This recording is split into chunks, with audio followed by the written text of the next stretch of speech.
तो सबसे पहले आइए दोस्तों हम शुरुआत करते हैं इस जीजे ऑनलाइन क्लासेस में। जो है जितने भी वीडियो बनते जाए आप लोग इसको देखिए और देखने के बाद जो है इसको जो है क्या करते हैं जो है शेयर करिए। उसके बाद जो है बेल आइकन को जो है बेल को दबाइए। उसके बाद जो है ताकि आप लोगों के माध्यम से हम लोग और भी प्रोत्साहित होकर और भी जो है अच्छे से अच्छे मैटर आपको दे सके।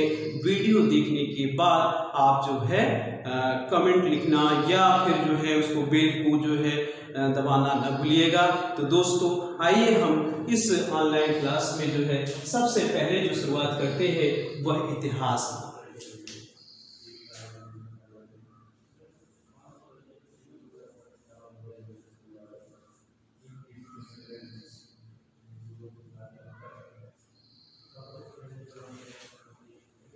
दोस्तों इतिहास चाहे वो किसी का भी इतिहास हो, कहने का मतलब है जो भी घटनाएं बीत रही हैं, जो आज टुडे यानी आज जो घटनाएं हो रही हैं वह एक दिन बाद वह जो है इतिहास के पन्नों में जो है सिमट जाता है। तो जितनी भी चाहे वो प्राचीन काल से देख लीजिए या मध्यकाल से देख लीजिए या आधुनिक काल की देखिए, तो उसमें जो है पूरे इतिहास की जो है जितनी भी घटनाएं हुई हैं वो इतिहास के पन्नों में समेट दी गई हैं। तो सबसे पहले इतिहास है क्या? इतिहास वह घटनाएं हैं, वह बीती हुई घटनाएं हैं जो किसी न किसी साक्ष्य के माध्यम से वो सामने आती है। तो इतिहास को जनरली ये कहते हैं कि भाई इतिहास को 3 भागों में बांटा जा सकता है, जिसे कहते हैं कि भाई प्राचीन इतिहास, मध्य इतिहास और आधुनिक भारत का इतिहास। लेकिन यहाँ पर हम जो है इतिहास को देखते हैं, इतिहास को हम कितनी भागों में बांटते हैं। इतिहास को हम यहाँ 3 भागों में बांटा जा सकता है। वह इतिहास देखते हैं प्रागैतिहासिक। सबसे पहले प्रागैतिहासिक काल, यानी इतिहास को हम 3 काल में बांट सकते हैं। नंबर 1 प्रागैतिहासिक काल,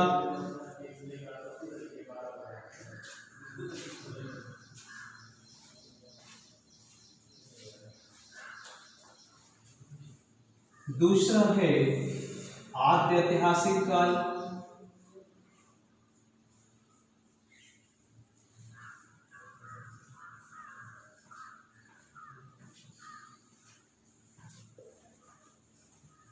और तीसरा है ऐतिहासिक काल।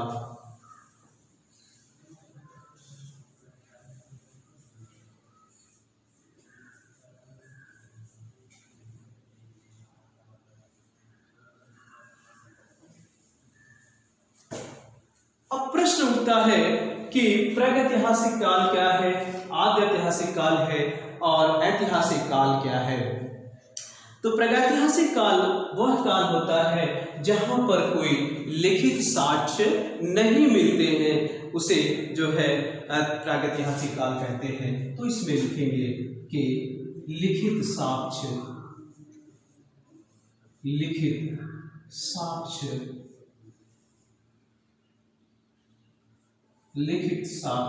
नहीं। ठीक है, इसके अंतर्गत हम अध्ययन क्या करते हैं प्रागैतिहासिक काल में? पत्थरों का अध्ययन।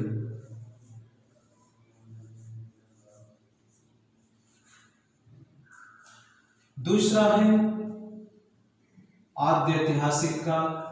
आद्य ऐतिहासिक काल किसे कहते हैं? इसमें लिखित साक्ष्य नहीं मिलते हैं लेकिन पुरातात्विक साक्ष्य मिलते हैं, जिसमें पुरातात्विक साक्ष्य मिला है जो पढ़े नहीं गए हैं। तो इसमें हम देखते हैं कि लिखित साक्ष्य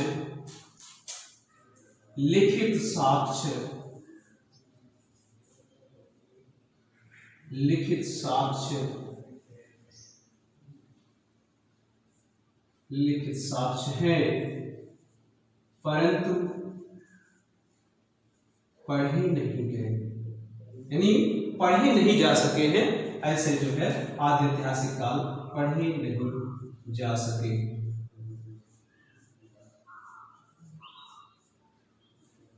इसके अंतर्गत क्या आएगा? इसके अंतर्गत जो है आपका सिंधु घाटी सभ्यता और वैदिक काल, सिंधु सभ्यता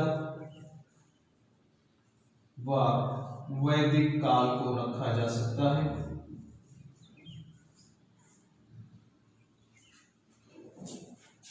अब आइए दोस्तों, ऐतिहासिक काल, इसमें जो है लिखित साक्ष्य और पुरातात्विक साक्ष्य दोनों प्राप्त होते हैं।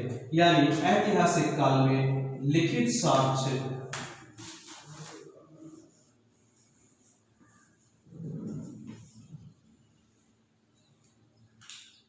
एवं पुरातात्विक साक्ष्य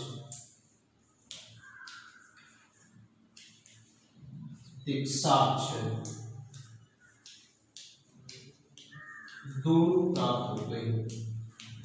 तो इस प्रकार से जो है ऐतिहासिक काल को, यानी इतिहास के काल में विभाजन किया जाता है और उस इतिहास के काल को जो है हम 3 भागों में बांटते हैं।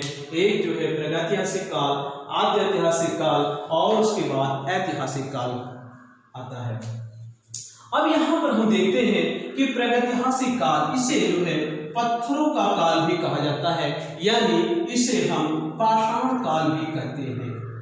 पाषाण काल भी कहते हैं। पाषाण काल का कहने का क्या मतलब है कि इस समय जो है सिर्फ पाषाणों के माध्यम से जो है इस समय का, इस युग का जो है बारे में हम जान सकते हैं। तो पाषाण काल में जो है को भी हम जो है, यानी प्रागैतिहासिक काल को पाषाण काल भी कहते हैं और इस पाषाण काल को जो है हम 3 भागों में विभाजित कर सकते हैं। आइए देखते हैं कि वे 3 भाग कौन कौन से हैं। सबसे पहले हम प्रागैतिहासिक काल को 3 भागों में, सबसे पहले आप देखेंगे तो इसे हम 3 भागों में विभाजित करेंगे और वह 3 भाग है। नंबर 1 पूर्व पाषाण काल, पूर्व पाषाण काल। दूसरा है मध्य पाषाण काल, मध्य पाषाण काल।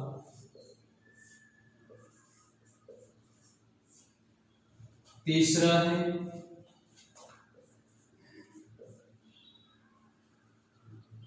नव पाषाण काल।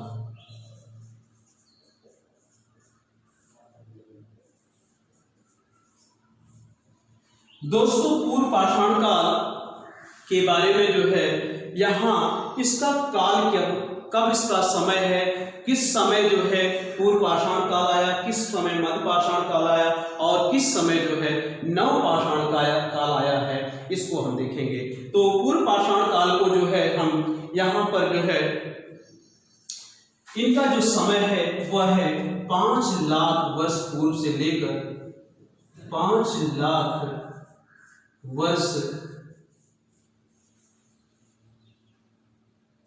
पूर्व से 5 लाख वर्ष पूर्व से लेकर जो है 50,000 वर्ष पूर्व तक माना जाता है। 50,000 वर्ष पूर्व तक माना जाता है। यानी पूर्व पाषाण काल का जो समय आता है वह जो है 5 लाख वर्ष पूर्व से लेकर, सॉरी 1 मिनट यहाँ पर थोड़ा सा, 5 लाख वर्ष पूर्व से लेकर जो है 10,000 वर्ष पूर्व तक माना जाता है। 10,000 वर्ष पूर्व तक माना जाता है। वहीं पर जो है मध्य पाषाण काल का जो समय आता है वह 10,000 वर्ष पूर्व से लेकर 8,000 वर्ष पूर्व तक माना जाता है। पूर्व तक माना जाता है। आइए देखते हैं नव पाषाण काल। नव पाषाण काल का समय है, वह समय है 8,000 वर्ष पूर्व से लेकर 8,000 वर्ष पूर्व से 6000 वर्ष पूर्व तक माना जाता है। तो यह है इसका समय, यानी पाषाण काल का जो समय है वह समय है पूर्व पाषाण काल, मध्य पाषाण काल और नव पाषाण काल माना जाता है। पूर्व पाषाण काल 5 लाख वर्ष पूर्व से लेकर 10,000 वर्ष पूर्व तक, और वहीं पर मध्य पाषाण काल जो है वह 10,000 वर्ष पूर्व से लेकर जो है 8,000 वर्ष पूर्व तक माना जाता है। वहीं नव पाषाण काल जो है 8,000 वर्ष पूर्व से लेकर 6,000 वर्ष पूर्व तक माना जाता है। तो यहाँ पर जो है पूर्व पाषाण काल, मध्य पाषाण काल और नव पाषाण काल, मध्य पाषाण काल को जो है माइक्रोलिथिक, एक मिनट,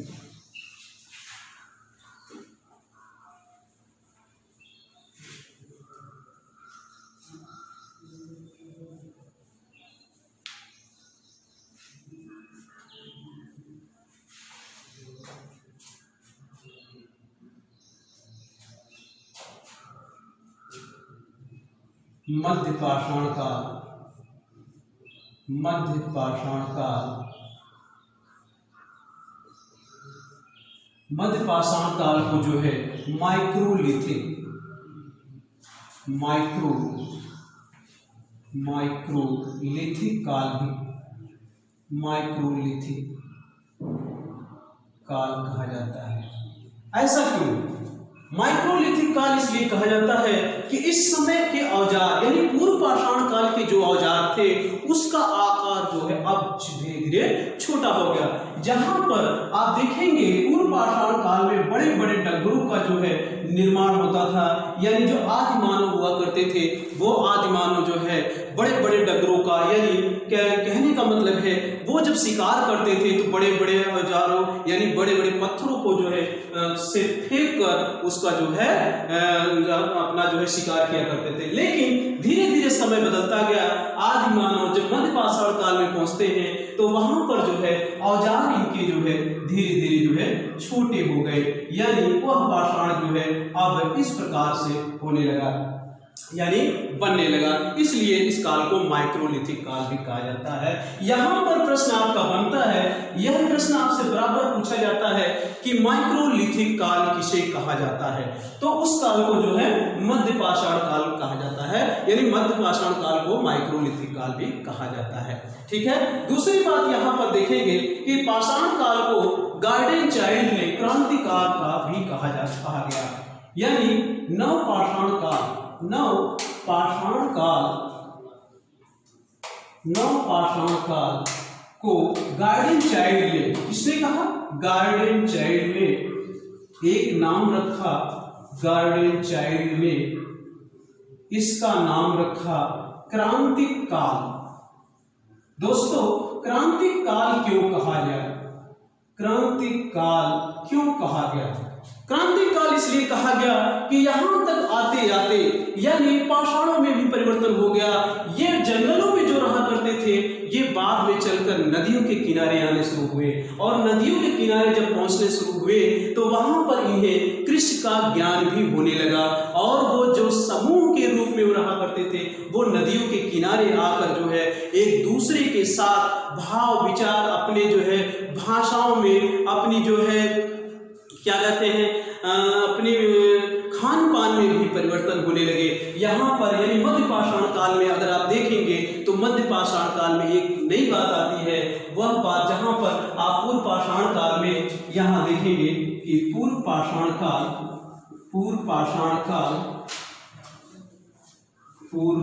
काल में लोग यानी आदि मानव जो थे वो कच्चे मांस का जो है सेवन किया करते थे, लेकिन वहीं पर मध्य पाषाण काल में आते आते यहाँ पर अग्नि का आविष्कार हो जाता है, और यहीं पर जब अग्नि का आविष्कार होता है तो लोग इस मांस को जो है भून कर खाना शुरू कर देते हैं।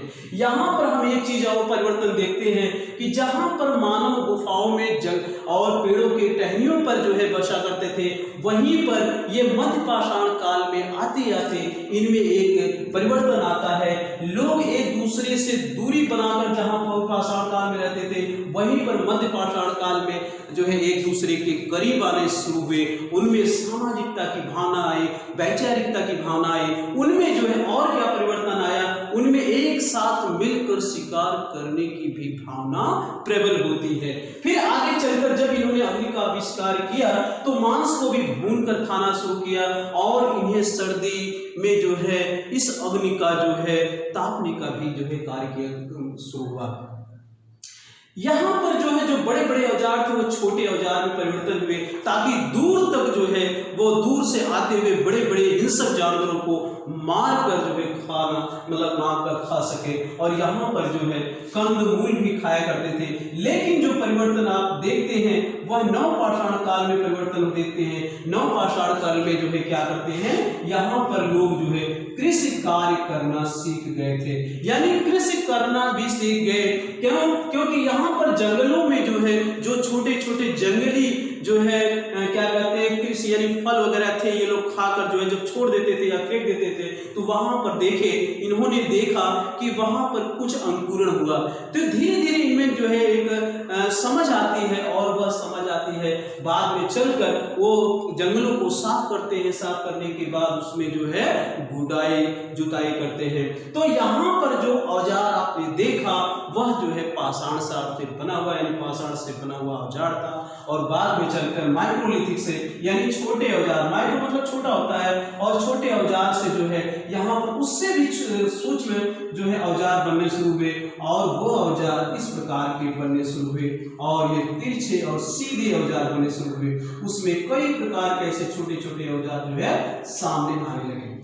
हालांकि बाद में अगले वीडियो में हम जो है इसको विस्तार से पढ़ाएंगे, लेकिन जहां से आपके प्रश्न बनते हैं उन प्रश्नों में ये सबसे मुख्य चीज ये है कि मध्य पाषाण वह कौन सा काल था जिसमें जो है अग्नि का आविष्कार हुआ, एक चीज। दूसरी चीज क्रांतिक काल किसको कहा जाता है, यानी नवपाषाण काल को। तो अब देखेंगे यहाँ पर अगर देखा जाए तो पूर्व पाषाण काल को भी अभी 3 भागों में विभाजित किया जा सकता है। फिलहाल आज हम इतना यहाँ बताएंगे कि जो है और भी कितने भागों में इतिहास को बांटा जा सकता है।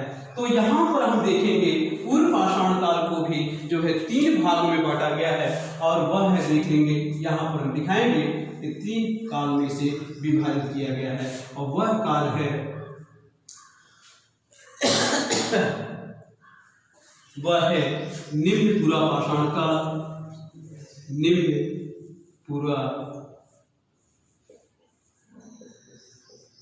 पाषाण काल, निम्न पुरा पाषाण काल, मध्य पुरा पाषाण काल, दूसरा है मध्य पुरा पाषाण काल,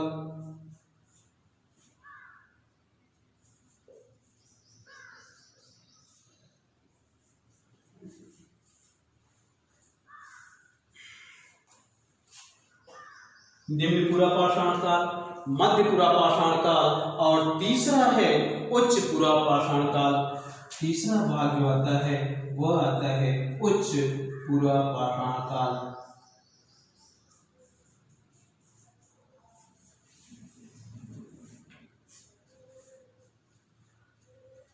उच्च पुरा पाषाण काल। आइए हम देखते हैं इनका जो है काल विभाजन किस प्रकार से होता है, इनके बारे में भी हम थोड़ा सा जान लेते हैं कि जो पूर्व पाषाण काल के जो 3 भाग है, निम्न पुरा पाषाण काल, मध्य पुरा पाषाण, उच्च पुरा पाषाण काल, इस 3 भागों में इनका जो है समय क्या है।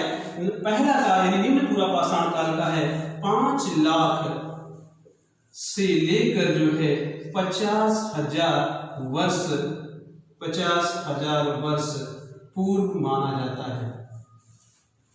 वहीं पर जो है मध्य पुरा पाषाण काल यानी 50,000 वर्ष से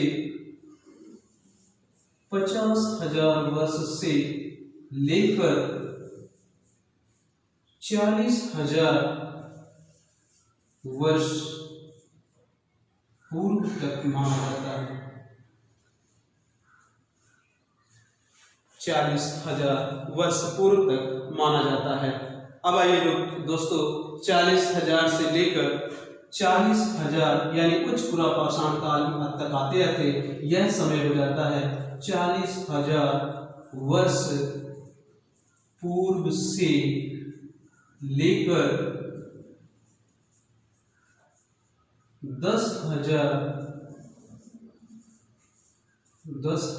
वर्ष पूर्व तक। अर्थात इस समय तक जो है हमने जैसा कि बताया अभी जो है यानी पूर्व पाषाण काल, मध्य पाषाण काल का और नव पाषाण काल का जो समय हमने बताया, यानी यहाँ तक आते आते हमने देखा कि 5 लाख से 10,000 वर्ष पूर्व के बीच की जो घटनाएं थी वह पूर्व पाषाण काल थी। और वह पूर्व पाषाण काल के बाद जब मध्य पाषाण काल आता है तो वह समय होता है 10,000 वर्ष से लेकर 8,000 वर्ष पूर्व तक, और इसके बाद 8,000 से लेकर 6,000 वर्ष तक। यानी यहाँ पर जो हमने दिखाया था वह था 5 लाख से लेकर जो है यानी 10,000 तक, वहीं पर जो है 10,000 से लेकर जो है 8,000 वर्ष तक, और यहाँ नव पाषाण काल को जो है 8,000 वर्ष से लेकर जो है 6,000 वर्ष पूर्व तक जो है माना गया है। तो यहाँ पर हम देखिए परिवर्तन क्या होता है कि यहाँ जो भी पाषाण मिलते हैं यहाँ पर जो है आपको वो पाषाण काल जो है वो पाषाण जो यहाँ से प्राप्त होते हैं उसमें जैस्पर है, क्लिंटन है आदि ऐसे बहुत से पत्थर प्राप्त होते हैं। बाद में चलकर उच्च पुरा पाषाण काल में यानी उच्च पुरा पाषाण काल में यहाँ पर एक परिवर्तन आता है और वह परिवर्तन होता है अस्थि निर्मित, यहाँ पर अस्थि निर्मित मूर्ति प्राप्त होने लगती है, और साथ ही जो है यहाँ पर चित्रकारी की चित्रकला दिखाई देने लगता है। और यह चित्रकला कहाँ दिखता है? वह दिखता है भीमबेटका अर्थात मध्य प्रदेश में जो है यह आपको जो है दिखाई देने लगता है। यानी यहाँ पर आते आते आदि मानव जो है अपनी एक्टिविटी अपनी में जो है परिवर्तन लाता है, और वह परिवर्तन जो अस्थियों का यानी हड्डियों का बना हुआ औजार का प्रयोग तो करते थे, साथ साथ में जो है यानी हड्डियों की मूर्तियां भी जो है प्राप्त होने लगती है, और वह उनके साथ साथ जो है चित्रकारियां भी जो है करने चित्रकारियां भी ये लोग करना सीख गए थे। और वह चित्रकारियों का जो प्रमाण आज भी अगर आप देखना चाहें तो वह देख सकते हैं मध्य प्रदेश के भीमबेटका जो है गुफा में जाकर इसकी जो है चित्रकारी आप देख सकते हैं। तो इस प्रकार से जो है ये आपका जो है प्रागैतिहासिक काल का जो समय था वह समय आपको मैं दिखाया, शॉर्ट में दिखाया, जहां से आपके प्रश्न बनते हैं। और इस प्रकार के जो प्रश्न आपको बनेंगे वह जो है जैसे मान लीजिए अस्थियों की बात करें तो वह लोहंदा नाला में यह मूर्तियां प्राप्त होती हैं, यानी अस्थि की मूर्तियां। चित्रकारी का जो चित्रकला की जो बात है वह जो है आपको भीमबेटका से प्राप्त होती है। और इसी प्रकार से यानी मध्य पाषाण काल को माइक्रोलिथिक कहते हैं, गार्डन चाइल्ड ने वहीं पर जो है क्रांतिक काल यानी नव पाषाण काल को क्रांतिक काल कहा जाता है। तो ऐसे में जो आपका जो प्रश्न बनता है वह टोटल प्रश्न जो है आपका इसी से आपका बनता है। तो आइए आप देखते हैं कि यहाँ पर जो तो आपने देखा कि प्रागैतिहासिक काल में जो है किन किन चीजों को प्राप्त किया जा सकता है, और वहीं पर ये पुरातात्विक साक्ष्य के आधार पर ये सारी चीजें प्राप्त होती हैं, क्योंकि यहाँ पर जो है न कोई लिखित प्रमाण मिलता है और न ही जो है कोई इस प्रकार का जो है अभिलेखीय प्रमाण मिलता है। तो सबसे पहले यहाँ पर हम आगे देखते हैं इसी क्रम में जो है कि आइए हम देखते हैं आद्य ऐतिहासिक काल। आद्य ऐतिहासिक काल में जो है आद्य ऐतिहासिक काल संक्षिप्त में इसमें थोड़ा सा देखेंगे, इसके बाद हम इसकी विस्तार से शुरुआत करेंगे, क्योंकि जितने भी प्रश्न यहाँ पर बनेंगे वो सबसे ज्यादा प्रश्न यहीं से आपको बनते हैं आद्य ऐतिहासिक काल से। तो आद्य ऐतिहासिक काल में जो है क्या बात है? आद्य ऐतिहासिक काल में जो है यहाँ कहा गया कि भैया यहाँ पर जो है लिखित प्रमाण मिलने लगते हैं। लिखित प्रमाण की बात अगर करें तो वहां पर जो है हम यहाँ पर सिंधु घाटी सभ्यता की बात करेंगे, क्योंकि सिंधु घाटी सभ्यता में जो है आपको जो है 4 अक्षरों की लिपियां प्राप्त होती है, यानी 400 अक्षरों की जो लिपियां प्राप्त होती हैं वह सिंधु घाटी सभ्यता से ही प्राप्त होती है। 400 अक्षर की लिपि प्राप्त होती है। ठीक है, तो 400 अक्षरों की जो लिपि प्राप्त होती है वह कहां से प्राप्त होती है? सिंधु घाटी सभ्यता से। परंतु यहां पर एक बात सामने आती है, यह जो लिपियां प्राप्त होती हैं वह अभी तक इसका वाचन नहीं किया जा सकता है। तो ये जो लिपियां हैं गुस्टाफेर यानी ये चित्रात्मक लिपियां हैं। तो वहीं पर आप में कहने का मतलब है कि जो ऐतिहासिक काल है उसे तो जो है लिपियां तो प्राप्त होती है परंतु ये सब पढ़ा नहीं गया है। दूसरी चीज हम कहते हैं कि वैदिक काल की बात करते हैं। वैदिक काल में क्या है कि वैदिक काल का जो पठन पाठन होता था वह हुआ मौखिक हुआ करता था। मौखिक शिक्षा यानी जो गुरुकुल प्रणाली हुआ करती थी वह प्रणाली क्या हुआ करती थी? मौखिक हुआ करते थे। इसमें जो है यानी गुरु और शिष्य का संबंध होता था। गुरु जो है शिष्य जो है गुरुकुल में जाकर वेदों पुराणों उपनिषदों का जो है अध्ययन अध्यापन किया करते थे। वहां पर जो है शिक्षा मौखिक दी जाती थी, इसलिए भी इसको जो है आद्य ऐतिहासिक काल के अंतर्गत जो है रखा जाता है। तो आप आइए देखिए हैं यहाँ पर आद्य ऐतिहासिक काल में जो है हम सिंधु घाटी सभ्यता की बात करेंगे। तो सिंधु घाटी सभ्यता की जो बात करें वो अगले टॉपिक में जो है आपकी शुरुआत करेंगे कि सिंधु घाटी सभ्यता क्या है, कहां पर है, ये कैसे है, किस प्रकार से। तो यहाँ थोड़ा सा हम एक चीज और भी आपको बताना चाहेंगे कि प्रागैतिहासिक काल की जो हमने शुरुआत की थी उस प्रागैतिहासिक काल में जो है इसका सबसे पहले वर्णन किसने किया था, यानी इसको सबसे पहले लाया किसने, यानी सर्वप्रथम इसको किसने लाया था? 1842 में जो है डॉक्टर प्राइमरोज, थोड़ा सा हम बैक ले चलेंगे, आपको पीछे ले चलेंगे।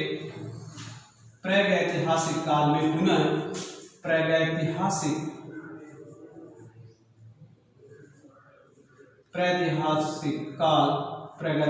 काल में सर्वप्रथम इसका जनक किसे माना जाता है?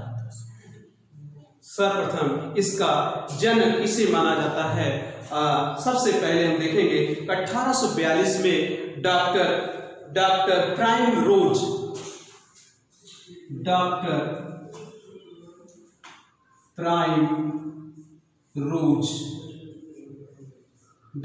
प्राइमरोज जो प्रागैतिहासिक के काल के जनक माने जाते हैं। डॉक्टर प्राइमरोज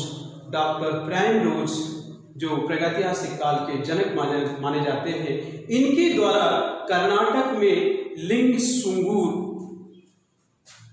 इनकी द्वारा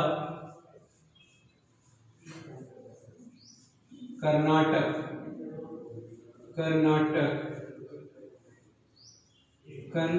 में लिंग सिंगूर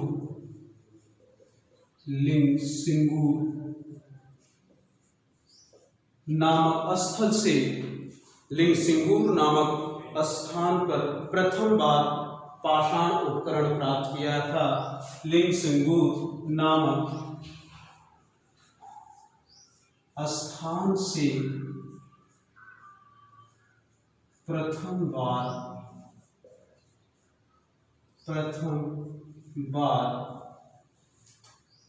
पाषाण उपकरण प्राप्त किया था।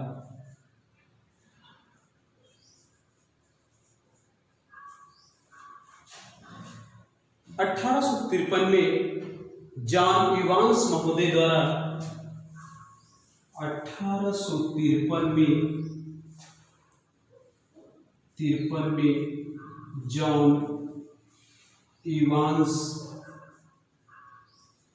इवांस महोदय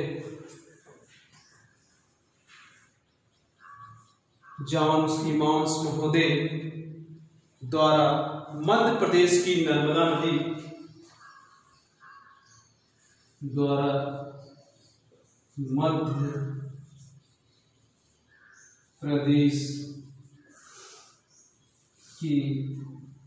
नर्मदा नदी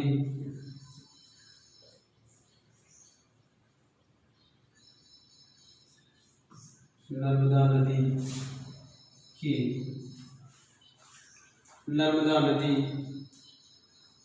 के तट पर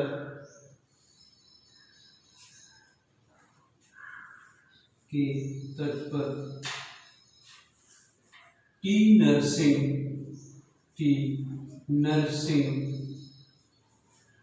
नामक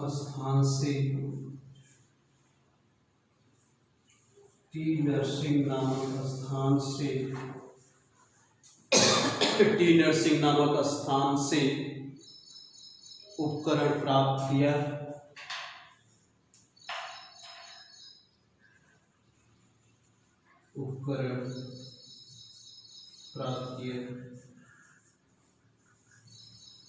ये दोनों प्रश्न जो है आपके पूछे गए हैं, परीक्षाओं में भी पूछे जाते हैं कि सर्वप्रथम इसे यानी प्रागैतिहासिक काल के जनक किसे कहा जाता है, तो प्राइमरोज जिसके जनक माने जाते हैं। और इसका खोज कहाँ किया गया था, वह कर्नाटक के लिंगसूर स्थान पर। दूसरा जो प्रमाण मिलता है वह 1853 में जॉन इवांस महोदय के द्वारा जो मध्य प्रदेश के नर्मदा नदी के तट पर टी नरसिंह नामक स्थान से जो है इस यानी प्रागैतिहासिक काल के जो है उपकरण प्राप्त होते हैं। लेकिन सबसे मुख्य बात जो आपसे पूछा जाता है वह पूछा जाता है कि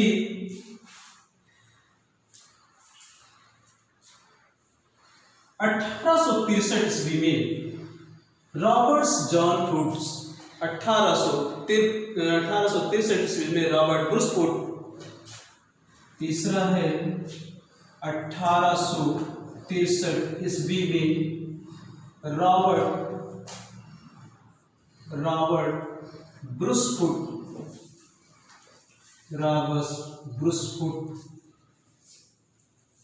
जो एक भूवैज्ञानिक थे। यहाँ प्रश्न बनता है, यहाँ दो प्रश्न बनते हैं, दो क्या अगर देखा जाए तो यहाँ पर 3 प्रश्न बनते हैं। पहला ये कि वह सबसे पहला भूवैज्ञानिक कौन था जिसने जो है प्रागैतिहासिक काल के जो है उपकरणों को प्राप्त किया था। तो यहाँ पर उपकरणों को प्राप्त किया है सबसे प्रथम कहाँ खोज किया गया था, ये जो है अतीरपक्कम आदि ऐसे स्थानों पर खोज किया गया था। दूसरा प्रश्न ये बनता है कि रॉबर्ट ब्रूस फूट क्या थे, तो रॉबर्ट ब्रूस फूट जो है पूर्व वैज्ञानिक यानी जियोलॉजिकल के जो है वैज्ञानिक थे, यानी इन्हें भूवैज्ञानिक भी कहा जाता है। ठीक है, तो इन्होंने जो है मद्रास के निकट जो है पल्लवरम, रॉबर्ट ब्रूस फूट ने मद्रास के निकट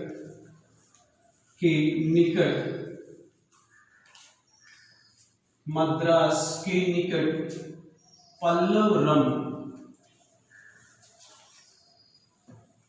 नामक स्थान से हैंडेक्स प्राप्त किया था। हैंडेक्स उपकरण प्राप्त किया था।